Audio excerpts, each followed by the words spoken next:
On today's episode of Locked On Avalanche with the Avs, Game 5 loss. Their season is now on the line.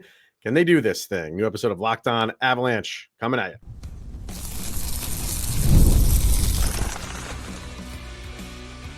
You're Locked On Avalanche, your daily podcast on the Colorado Avalanche. Part of the Locked On Podcast Network, your team every day. All right, everybody, welcome to the Locked On Avalanche podcast, part of the Locked On Podcast Network, your team every day. I'm your host, Chris Maselli. With me, as always, Mr. Shaggy Von Doom, Kyle Sullivan. Thank you for tuning in, making this your first listen of the day. That's always appreciated. If you want to get in on the conversation, you can join our subtext. Link is in the show notes below. Chat with Kyle and I one-on-one. We get your opinion, everything Avalanche related, and share it on this very podcast. We'll do that in a little bit, where we check in with subtext on this Game 5 loss. Yeah, man, there's really nothing.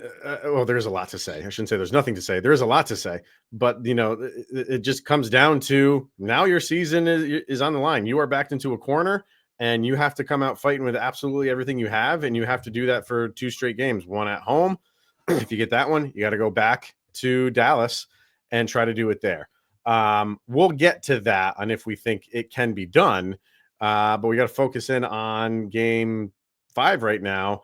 And up until that game, Kyle, like I really like, even with the 2 losses that the Avs had up until that point, obviously overtime losses, I didn't have a huge problem with how the Avs played. Did they play great hockey? No. Like, I mean, they didn't win the games, but they were in overtime. So that's always up in the air. I didn't have as much as a problem as some people did on how the Avs played, right? And like I say, in the playoffs, it always gets blown up. When you lose, it's always a catastrophe and burn the whole thing down. And when you win, it's we're the greatest thing in the world and we're not going to lose another game. That's how it is in playoff hockey. But when I really you look at the numbers, you kind of break things down, you watch a rerun, and I didn't dislike, I didn't hate, I'll say that, I didn't hate how the Avs played in the 2 games that they lost. This one was a different story. This one, this was the first game where I'm really like, yep, Dallas absolutely outplayed you from the drop. You had that little bit of moment where the Avs got those 2 goals, gave you a little bit of hope, and then that was immediately taken away within like a minute. They get the 2 after that, and it was one of those rough games for the Avs, no doubt about it. Chris. Everything that Game 4 was when we talked about perfection, best game of the year, the Avalanche were rolling. You got the complete Uno reverse card in Game 5. It was atrocious, and this was. I know everybody. I know keyboard warriors. I hear them. They're clacking away right now. But what about the but? No, it is an amalgamation. It is everything of the effort level was just, yes, you had that fluky goal 9 seconds in. Then you had the one that fluttered around in the air and then hit Blackwood in the back and then rolled in. Like, where was the response? Like 9 seconds in, you had all of that to equalize. And it just never materialized. And then to end the period, you had about 45 seconds to go. And that little fluky goal goes in. And you go into the second period, and it's just, it was weird. It didn't sit right, but you're like, okay, they'll come back out the second period. They'll get them. Who leads the scoring for the Dallas Stars the second period? Mikko Rantanen. And you're like, okay, great. Here we go. And then, the Avs tried to respond, and you got a lucky goal. That should have fired you up. Hey, he's getting on the board. He's not stink bitten anymore. Nathan McKinnon follows it up. But then they just never felt like they had the heart. It just never felt engaged. You didn't do anything with the power play. You didn't do anything to respond. You didn't try and take the game back over. You kept, nothing felt connected. It felt disjointed. Everything just was off and terrible. And then you chased. Mackenzie Blackwood had a shutout. He gets chased. It was just atrocious. And then you're sitting there with just the worst taste in your mouth and going back home to Denver. You're like, Yeah. Okay, sure. The opening goal, whatever. Like those things. I want to say those things happen. They don't really happen. Something like that doesn't really happen. And I think even Blackwood said in the locker room, like, you can do that 100 times out of 100, and that's not going to go in. But apparently 101 times out of 100, that's the one time it goes in. But 9 seconds in, okay, it obviously the crowd is going crazy, but you have time to settle things down. And you asked, like, where's the response? Like, I feel like, you did get that response by getting those 2 goals, but that is it. That is really all you got from the Avs in this game. And not, and you keep going back to like the effort thing. Again, I will never question the effort. And I think the effort is, I always say this, Kyle, it's not the effort, it's the execution. It is. Like, I am fine with the effort level. Like, they are skating hard. They are skating fast. You had this game, 51 hits by the Avs in this game. That's effort. You're not going to throw 51 hits around and just say, like, oh, this team is not engaged. They are. It is the lack of execution is just baffling to me. And I was watching, I don't know if you were watching the Devils and the Hurricanes game. Of course. We're recording this. And the Devils had a 3-0 lead. And what happened in the fourth, or excuse me, what happened in the second is the Hurricanes score 4 goals. And now the game it's in the intermission right now, and it's tied at 4. The Avs haven't had that in this series. They haven't had a moment where they scored 3 goals in a period once, and it was game 1 in the third, which was included an empty netter, I believe. But everything else is 1 or 2 goals a period. And I know it's not easy to score 3 goals in a period. I know that. But this Avalanche team has the capability to do that.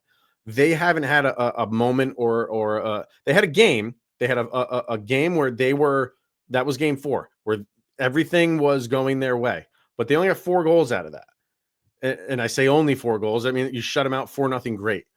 But a period where you're down and the other team is got your number, the Avs have not been able to flip that switch and have your stars be the one that get a 3-4 point night and have Cale Makar just nobody can stop him. And you don't know which way he's going to go. And you have Nathan McKinnon, who I think has been great this series, but like he's carrying like the load, which he always seems to do in the playoffs.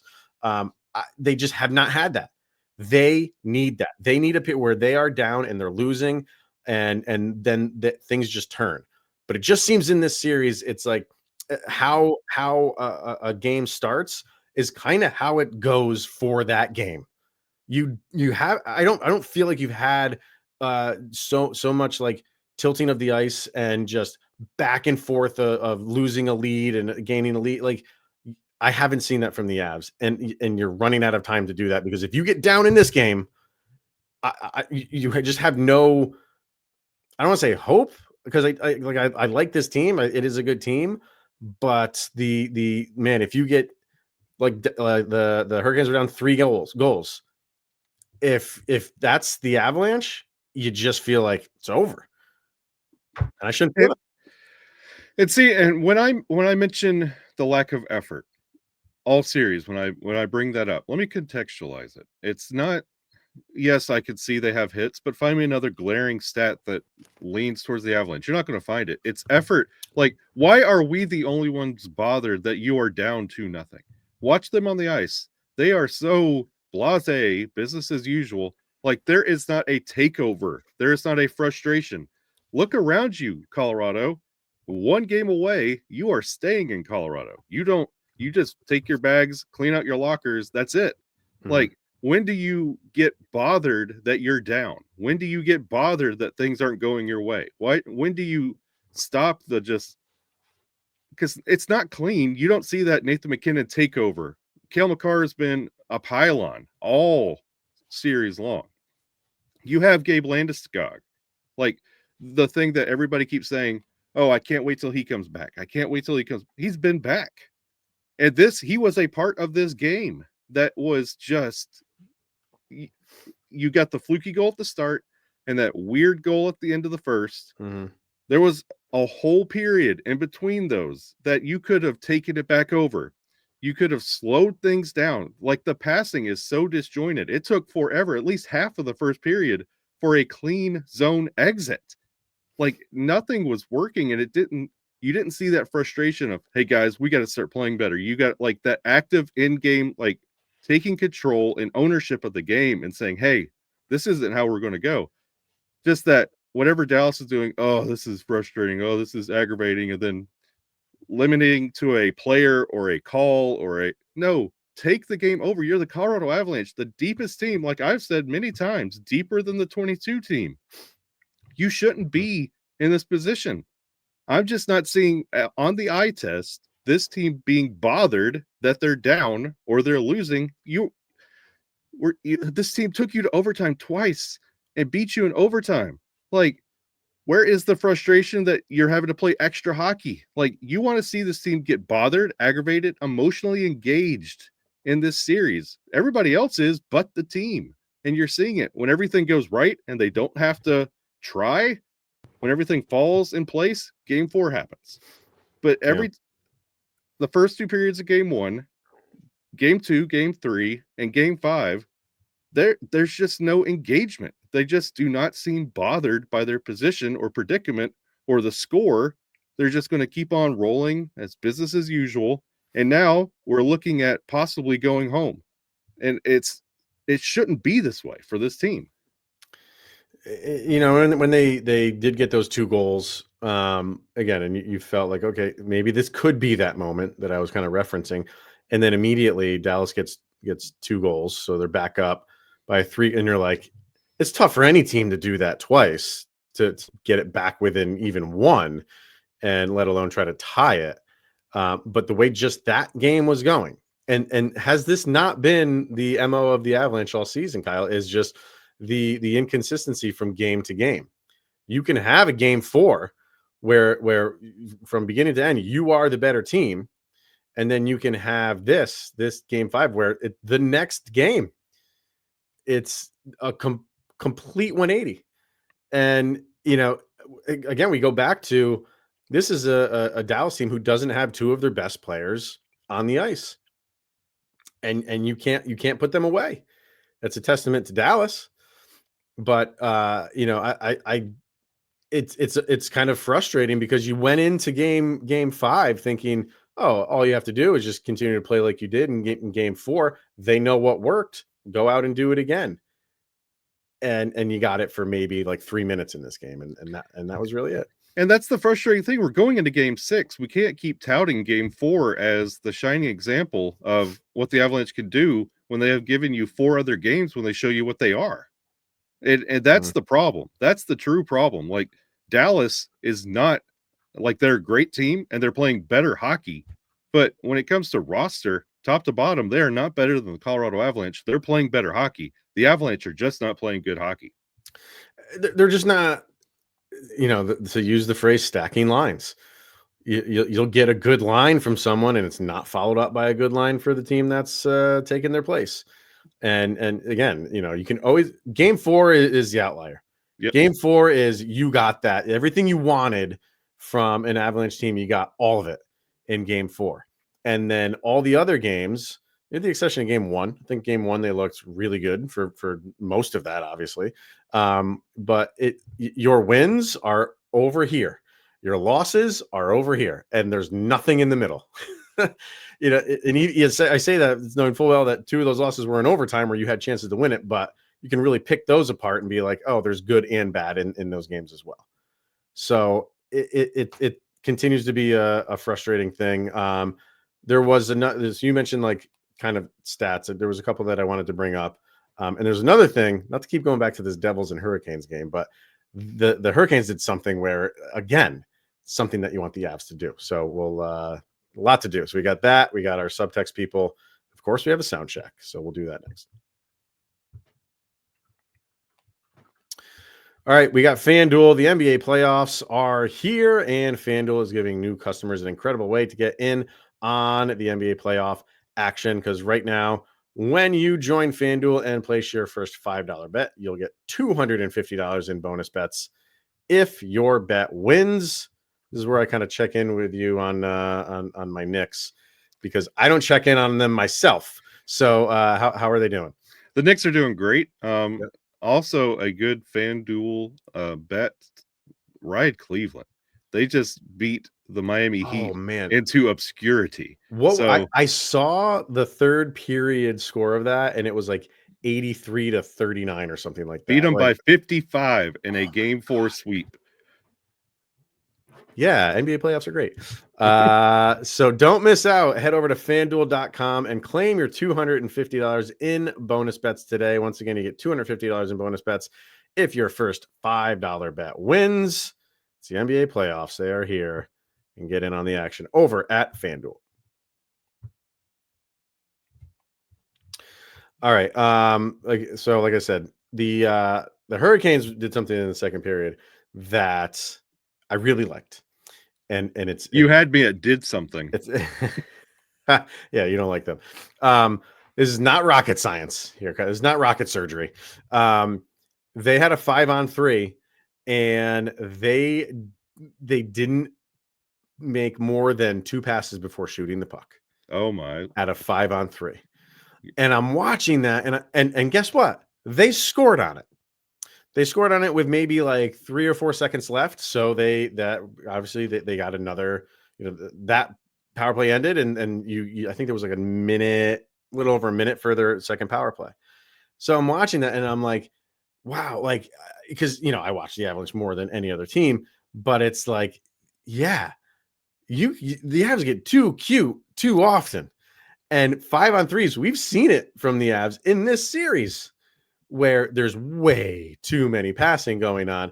And I'm just bringing up the 5-on-3, but you can expand that out to everything. Yeah. And I think the Avs have done better in their transition, finding that guy that's trailing, and at least getting it to them and not getting the stick or the puck tipped away by a stick from Dallas. I think they've done better on it as the series has gone on. But when I just watched that 5-on-3, and they were just firing because, hey, even if you don't get the goal, you have 5. They have 3. You have a good chance of getting a rebound. Good things happen to the team that has 5. So I was just that 5-on-3. I was like, you know what? Going into this game, Avs just have to throw caution to the wind, and they've gotten good shots on goal. And that was the other thing that I was going to bring up leading into this was, again, like, shots favored the Avs here. I mean, for shots on goal, they were up 28-27. But, when you look at Corsi and stuff like that, they were up 58-39. For Fenwick, they were up 38-29. For high danger chances, 13-6. So it goes back to the execution, Kyle. You are getting your chances. Sure, give Ottinger credit. He's been great. But you have a great offensive team. Mm-hmm. You got to figure out ways to bury these pucks. There's rebounds to be had. Mix it up in the net front. Now this is just a game of will at this point.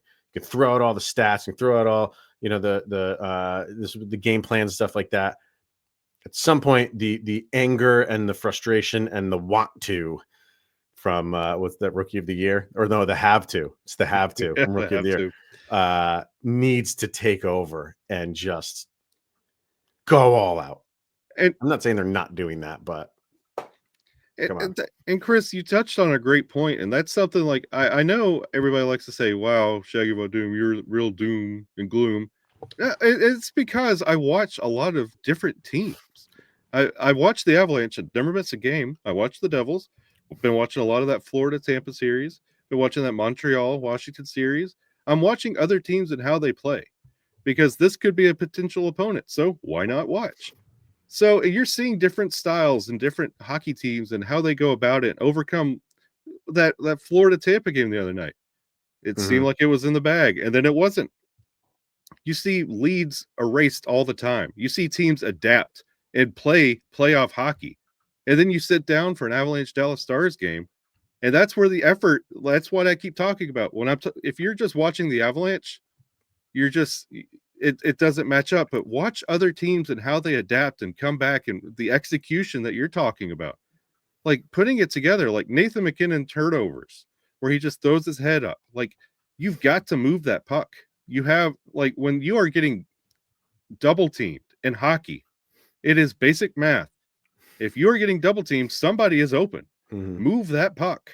And if you mentioned the shots, like the shots on goal, there was a shot difference. It's 28-27 in that game 5. And you can have Corsi, Fenwick's, all this, but when you have Brock Nelson in Ovechkin's office get a wide open shot and then rifle it right into the advertisements that are digitally enhanced on the plexiglass behind the net, like, you've got to do something when you have the opportunities, and they're just not. And when they miss that shot, there's no frustration. It's no, let's go get that one back. Let's go get that one back. It's and you see Nathan McKinnon yelling at Charlie Coyle about how he's handling power play, and it's, I don't have a problem with that. I don't care want about that. what I want is I want to see that on the ice. I don't want to hear it in interviews. I don't want to see it on the bench. I want to see frustration. No, because you are about to go home. Right. Like the Colorado Avalanche are about to get beat by an injury decimated.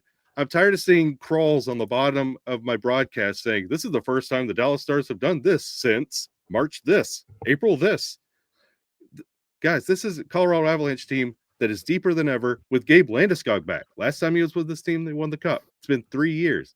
You're running out of names. I heard somebody say, well, put Jimmy Vesey in. Guys, we are grabbing straws here to find excuses for why this team's not working. It is a heart thing. They have to make this, they have to be aggravated, and they have to look at themselves like you're about to be eliminated. You could put this game away. You have put teams away all regular season for nothing on the line. Your season comes down to this. You play the whole year for this, and for game 5 efforts, there's really no excuse. Like, you could say Jamie Benn this, you could say this call this, fluky goals this. No, you go out there and you fix that problem. And I don't like where the Avs are sitting heading into game 6. I mean, yeah, I think they're angry and upset. I don't think they're just going home and, you know, the clock strikes 0 and they just pat everybody in the back. Hey, you know, good attempt, guys. Like, these are hockey players or professional hockey players. I don't think they're built that, like, they feel these losses. They feel them. And you can see it. I mean, yeah, the McKinnon thing with Coyle, like, again, I don't care about that. I think that there's nothing to that. Well, when you see stuff like that happen on the bench, people want to blow it up. The first thing out of Landeskog's mouth is he's talking about, like, these are preseason calls. I'm like, no. Like, you've got to talk about the game around the calls. Like, it's not up to par at all. Like, I don't want to hear about calls. I don't want that being the talk coming out of that game, because guess what? You had 3 power plays. Dallas had 4. Right. They converted on 1. You converted on 0. So it doesn't matter if you're getting calls or not, because you're not doing anything when you get them. No, and then now you're getting well, yeah, I was gonna say, like, now again, this goes back to it's the playoffs, so, you know, things get, like, blown up. And now the Bednar thing is coming up again. And it's like, okay, I get it. Like, people are kind of upset and frustrated, and is DeBoer out coaching him? Like, no, I don't. It's Dallas Stars are playing better hockey than the Colorado Avalanche. Yeah, it's not coaching. The team does not want to go home, and they believe in what they're doing. The Avalanche feel like they belong there, but aren't going out and getting the wins. Game 4 was given to them from the start. They didn't have to do any work. They just kept on doing what they had to do. Every other game that they had to go fight and claw for, the Dallas Stars are playing better hockey to go get those games. Which is just weird to say, because, you know, you look at that time that with a lead, it's, I don't want to say evened out, but it's a lot better because Dallas led for every second of this game. So it makes it look a little bit better. But prior to that game, it was for like a minute and 6 seconds. But it's odd to see a stat like that and say, like, yeah, the team that has only been up for a little over a minute has played better over the duration of this series. And that's true. So, and you know, 10 out of 10 teams that have the lead at the end of the game win the game. That's true. I don't care how long you've had it in the middle of the game. So I've heard. At the end of the game's where it matters. Right. Like, I think there was a quote that says, it's like you can't win the game if you don't have more points at the end. I think that was John Madden. I think it was, yeah. With his telestrator, just marking it all up. So can they do this? I know, like, at least for like right now, it is doom and gloom, and that's what happens after a playoff loss. But can they do this? Let's talk about that. We hear it from our subtext people, and get our sound check in. We'll do that next. When we get to our subtext people first, so we can kind of button up this game. So let's see. We have, where is he here? This is Adam. Says, I picked the Stars in 7 in the bracket challenge, mostly because I was picking with my gut and not my heart. You're not supposed to do it that way, Adam. But also as a strategy, because I knew I was up against other Avs fans that would pick the Avs. I didn't actually want to be right. I'm starting to think I will be. So he was kind of doing some reverse psychology there, which I totally respect. But maybe he jinxed himself here, and he might be right in the end of this thing. We'll still see. But well, Avs and Stars here recently, it's the safe bet to go Stars. Yeah, well, we'll see. Mark says, sure, some fluky goals. However, the Avs got the breaks beat off of them, and they better figure it out for 2 games in a row, something they haven't done yet this series. No. Nope. Haven't done it for 2 in a row. 100% right. Vargar, as expected, a Stars win, and Wyatt Johnston showed up. He's their version of Mr. Clutch Lekkonen. Mikko got going in the game and had a game winner. Blackwood 722 save percentage isn't going to get it done. DeBoer makes adjustments. Bednar doesn't. That's not true. That is just not true. Like, the adjustments are being made all game long. They're made all game long. And when, the team that loses, you can just be like, oh, they didn't. Maybe you can say they didn't make enough adjustments. But I will give you that. There was not enough. There's urgency behind one bench and not the other. And I know Vargar's not big on Blackwood. He has been their best player outside of Logan O'Connor. Yep, he has been. Yep. And I know, like, that game was, hey, you got to game 5 before it was really like he just got a shutout game. Exactly. So he's been great. Let's see who else we got here. Coy says, I'm concerned. Even if the Avs force game 7, they haven't shown that they can consistently win in Dallas. Also, I'm concerned because they had all of the momentum on the second. Oh, does he mean second period? I don't know what he means by that. Oh, yeah, he does. On the second, and then that stupid penalty on the Malinsky one broke the back. That can be a series-changing mistake. Yeah, I mean, that's how quick it changed. When the Avs got those 2 goals, you get the Malinsky penalty, and then bang. And that's where I was like, it's going to be so tough to do that again, to get 2 more goals. Number 1, because it's just the way that this game is going. Number 2, it's because Ottinger's been playing very well this series as well. It was just going to be tough. And that it sucked all the momentum out of what the Avs were doing. Yep. It wouldn't have if you would have seen the Avs to this point go get a win and like overcome something to get that win. Yeah. And you just have it to this point. So any kind of, like, even those first 2 goals, you're like, oh, this is not looking good for the Avs. Going into the second, then Mikko gets that third. You're like, this is almost insurmountable for this Avalanche team, and it shouldn't be that way. But why can't the Avs get goals like that? And I know, I'm sure every fan base says that, like, oh, why can't we get this? Why can't we get that call? Why can't we get goal? Has it happened for them? Well, you know what? Game 1, the Lekkonen one, where he rifled it when he's falling. So, okay. But, to have 9 seconds in, one that you're just throwing towards the net, go in. Come on. You mean they all scored with urgency? Interesting. Right. We'll have to try that sometime. And then Heather says, can we just take out Marchman, Ben, and Rope Hintz? And by take out, I mean put eye drops in their water so they have the runs. You tried. Tried. That was game 5. You just listed the hits. That's the one thing that they tried to do, was be physical and take people out of their element. And you see how that worked. Yeah. It's not their game. So can they do this? You got it's win or go home. You have, you're on home ice, so that makes you feel good for a little bit anyway. But can it be done, or is it just? It's been such a yin yang season for the Avs. For me, it's almost like, hey, if they go out and I like what I see in the first 5 minutes, yeah. If I don't, then it's a toss-up. and it's going to be a struggle. But can they do it? Yes. I mean, the answer to that is yes, because they have a well-built team. They're just not playing like a consistent, well-built team. So I don't think at this point in the season we really expect that to just miraculously turn around and then be a consistent team game in and game out. And you don't have to be at the top of your game to win games, but you want to be in the playoffs.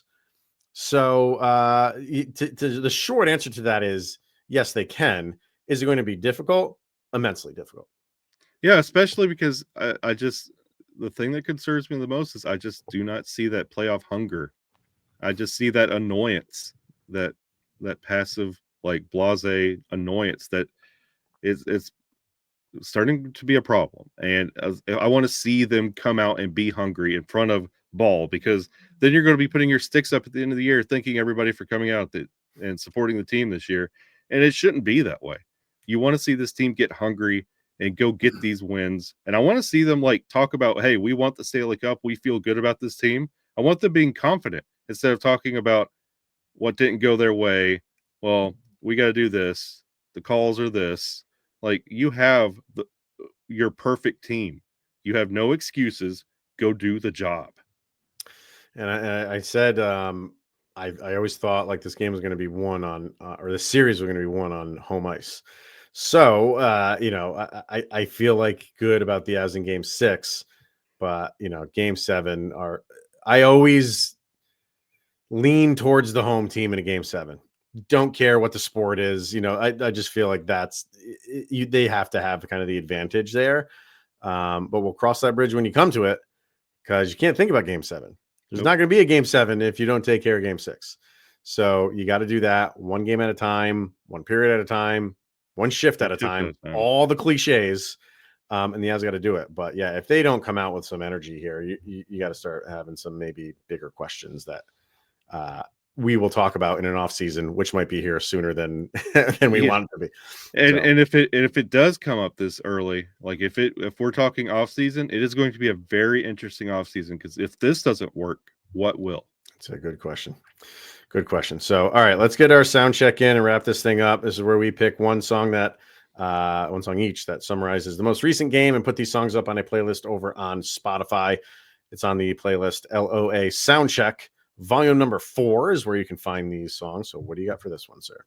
I'm going into my junk food bag of bands, and I'm pulling out the lead singer, Scott Stapp. Ooh, okay. Yeah, he's got a song. It's catchy. It's not bad. It's called Purpose for Pain. And honestly, like, that's what you should be asking yourself at the end of 5. Like, honestly, Avs, it does not have, this whole series did not have to go this way. If you would have had just an inkling of urgency from the hop, game 1, you had 2 empty periods. If you would have had some just energy, this would be a completely different series. And now you're asking yourself, like, what are we doing this for? Like, what is the purpose for this pain? Like, you're getting thrown around out there. Now even Landeskog is like being like hit, and it's physical.